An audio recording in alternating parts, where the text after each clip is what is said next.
What is going on, guys? Welcome back to another video. Today we're going to be breaking down how you guys can be winning much more games in your pubs, and that is by picking Ogre Magi. Now you guys might be confused, this is not one of the most broken heroes of the patch, but I do recognize how strong Ogre Magi is this patch, especially against this kind of death ball meta that has been evolving where everybody just wants to group up and non-stop fight. Ogre Magi can easily win the lane for his team, and not only that, can easily just unlock people into oblivion, and is one of these heroes that can not only do very well in the early to mid game, he can also do very well in the late game and scale like an absolute beast. And if you build this hero properly, you can actually become a second core in the late game, and he's definitely one of these heroes that you do not want to mess with if he has a lot of farm. So first of all, the facet you guys want to be using is learning curve. So basically at level 1 you guys are not going to have any skill points, so you're not going to be able to do absolutely nothing. You won't be able to contest runes or anything like that. That is one of the caveats. You're going to be pretty much useless, but once you have level 2, it's when it's go time. That is your big timing, and you're able to kill pretty much anyone unless it's like a hard counter or something like that, or maybe they're just too tanky or they have a dispel. But this level 2 timing is very important because that means you are going to have a level less. So you're going to get your level 20 at 19 and so on and so forth. It just makes the hero much better. So once you hit that level 2 timing, you're going to have usually level 2 ignite is what you're going to pick, and then you're going to go for 1 point in fire blast. That's pretty much a lot of damage going towards someone when really on support you're not going to have these levels. It's a very good facet to have. The other facet is more for core because you're going to have that extra farm to be able to build more strength. That way you can cast longer multicast sprees, but when you're support you're not going to be using this as much. For the build, you guys want to go for mana boots into a wand, and then you want to go for either a soul ring if you still need that extra mana, and then you want to get a Midas. This is the only support hero you should be building a Midas that quickly on, because the hero can multicast Midas, which means he can proc Midas multiple times at the same time. So you can be taking out an entire creep wave with Midas. So usually what I like to do is I like to cast all my abilities to make sure I'm on a multicast spree, and I've noticed that that increases my chances of getting a higher spree. Also make sure you're trying to do it with a lot of creeps, especially stacks. It's going to be really good because it tends to give you more chances to actually multicast your Midas more effectively. Let's talk about some heroes that you guys might want to be pairing with Ogre Magi. Heroes like Drow Ranger, heroes like Beastmaster, Night Stalker, Lina. These heroes are very reliant on a hero like Ogre Magi. Heroes like Night Stalker are very strong, but they rely on heroes like Ogre for the extra stun and for the slow from Ignite. They make a very tough lane to go up against, and heroes like Beastmaster also don't want to use their roar constantly, so you can easily set up with your Fire Blast, slow them, and then Beastmaster could come in and clean up the kill. Also, Ignite plus Boris is a very toxic lane. Even Venomancer Ogre is a very tough lane to go up against, and heroes like Lina, Drow Ranger, they depend on a hero like Ogre to be the body, to be that tank in front of them, because Ogre Magi is a very tanky hero, very tough to bring down, and you're going to be soaking a lot of damage around the fights. So make sure you're building items like Ether Lens, or you can get yourself a Force Staff and a Yule Scepter, maybe a Glimmer. You could also be very greedy and build yourself an Aggron Scepter if need be. Against heroes like Puck that have a lot of escape tools, or maybe an Ember Spirit, you want to have an Aggron Scepter or a Hex. That way you can control them much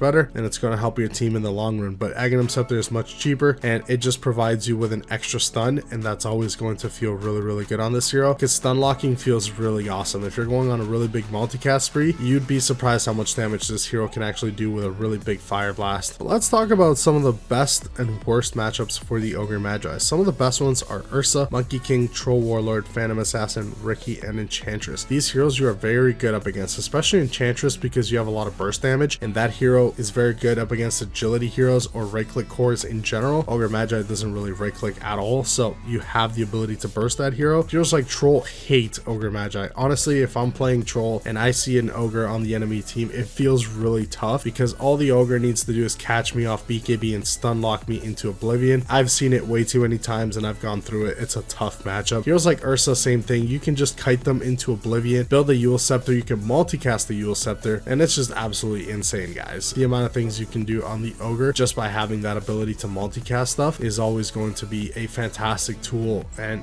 can really pay off when you least expect it. Some of the bad matchups are illusion heroes, so heroes like Phantom Lancer, Naga Siren, Chaos Knight. Heroes like Anti-Mage, Slark, and Enigma are very tough matchups, not only because illusion heroes can easily dispel your Ignite, they also just have too many units for you to handle. Ogre Magi is a single target hero, and he doesn't really like to go up against illusion heroes. It doesn't provide as much value and as much benefit against heroes like that, so you really don't want to see illusions on the enemy team. And heroes like Slark, you can beat them in lane lane, you just have to time your kit, make sure they have already used their Dark Pact, and then you go in with the stun, and you can easily catch them off guard and get kills, maybe build a blink dagger and be able to burst them very easily. But you need to be a lot more patient and mindful of when Slark has Dark Pact, and when they use it is when you go in. Otherwise it's gonna feel really bad and he's just gonna purge everything. But in the lane, you're actually doing very good up against him because Dark Pact is a much longer cooldown. Also, Slark doesn't have the mana pool to be able to keep up using Dark Pact constantly. So overall, guys, in this meta, I do recommend playing the Ogre. He is a very beginner friendly hero, so if you guys are new to the game, you should be picking this hero up in general. He is best played as a support. You could also play him core. I think offlane Ogre is still doing really well. I don't think mid Ogre is doing too hot. I think he's way too slow to be played as a mid right now. I think the map is just way too big and Ogre can be a little bit slow, so try building items like Windlace or maybe Phase Boots. The hero is quite slow, so make sure you have at least something to be able to move around the map a lot faster. So I typically will like to start the game with a Windlace just to help me be able to trade a little bit better, get myself into better positions, and have that little bit of extra mobility. Will definitely pay off in the long run. And in general, Ogre is just such a good addition to anyone's team because Bloodlust does so well, especially for agility heroes that want that extra attack speed. Even for strength heroes, anybody that wants extra attack speed, Bloodlust is such a good ability to have on your team to be buffing up your cores. And then even items like Solar Crest you can buy and do very well with. There's a lot of things that you can build on the hero. You can also build them like an offlaner from the support line and build auras. You can build a pipe, you can build Vlads, you can build yourself a Lotus. You can do pretty much anything on the hero, which is one of the reasons why I like the hero so much. Not only are you stunning a ton and providing a lot of utility, you're also providing a lot of flexibility in the draft where you can put this hero as support or you can put him in the off lane if the lane is pretty rough, and you can just rotate him that way and have a really good time on the hero. Let me know what you guys think in the comments below. If you guys like Ogre Magi, and if you guys are new to the game, which support have you guys been having the most fun with? I would definitely like to know. I hope you guys enjoyed the video. I'll see you guys in the next one. Thank you so much for watching.